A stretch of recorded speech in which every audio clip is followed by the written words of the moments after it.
আসসালামু আলাইকুম আপুরা ভাইরা, কেমন আছেন? এই যে দেখুন, বাজার থেকে আজকে আমি এগুলো নিয়ে আসছি।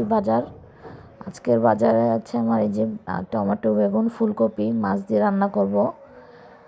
আর বেগুনটা তো এখন কিছু করব না, পরে বেগুনটা আমি ভর্তা বানাবো বা ভাজি করবো, যেটাই করি। আর এই যে দেখুন, গুঁড়া ইচা মাছ আনছি, এগুলো দিয়ে আমি বড়া ভাজবো। ইচা মাছগুলো বেটে তারপর আমি বড়াগুলো ভেজে নেব।